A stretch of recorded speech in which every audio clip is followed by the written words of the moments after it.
Hello, my name's Adam John Richardson. Let's talk about microcontrollers. Specifically, we'll work with Arduino microcontrollers, or microcontrollers that utilize the open source Arduino specs. First things first, let's take a look at what's called I'm going to hold it up so you can see here, the Uno R3 board. So you can see perspective-wise, relative to my hands, this is a small box, and we'll see for a very small board. This microcontroller you can think of it as a very focused processor. It tends to do one job efficiently and very well. So for instance, we might put code into this. We might run code on this device that essentially runs a loop over and over, and it checks some particular condition and says, do we see this? If so, perform this other step. Do we see this? If so, perform this other step. You get the idea. It just loops over and over. And on this board, another defining feature of microcontrollers typically is that we have input-output capabilities. So we see on the sides here, I can actually plug wires directly into this board, and I can either feed in data that's related to sensors. Maybe I have a temperature reading that I want to feed into this, or I can actually push out signals to actuators, things that actually impact the environment. So again, this is the Arduino Uno R3. The Uno started much of this craze, earlier versions of it at least. I also have, just for perspective, another version. This is the Maker 1000 board, also made by Arduino. And we'll see, I've got it on foam here, but even smaller.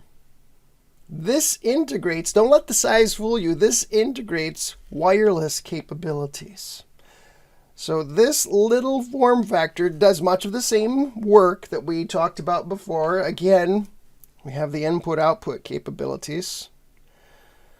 We have the ability to connect wirelessly, and maybe you're monitoring a plant and trying to determine when it should be watered next. Finally, I just want to point out it's open sourced. This Arduino series of boards, they're open sourced, and so people can produce products related to these boards. We're going to be looking specifically at Elegoo, which is a manufacturer that uses these open source specs to create boards that can also be programmed.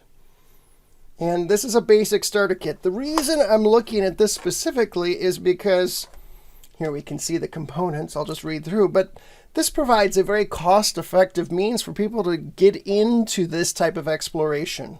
Here we'll see this kit includes some LEDs, different colors, some resistors, a photoresistor, so it varies resistance according to light, a button, active buzzer. We have a particular processor here. We also have a tilt ball switch. We have wire that's included, USB cable, breadboard jumper wires, and a breadboard. So it's a very capable kit just to get started. And we actually can see you can visit this website right here at Elegoo, and there are some projects that you can carry out. So let's dig into this, just look at this briefly. And here we have a USB cable that we talked about, but most specifically right here is the board. I'm going to actually unseal this. So you just tear where you see the tab. And I will slide this to the side. And let's have a look here. There we go. That's the other board.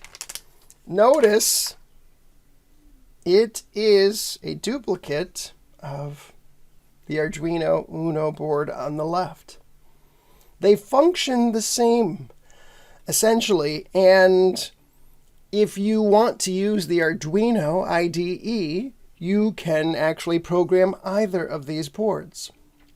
You would just select the same board that you're actually working with, an Uno R3 if it's the original Arduino, or Uno R3 if it's the Elegoo.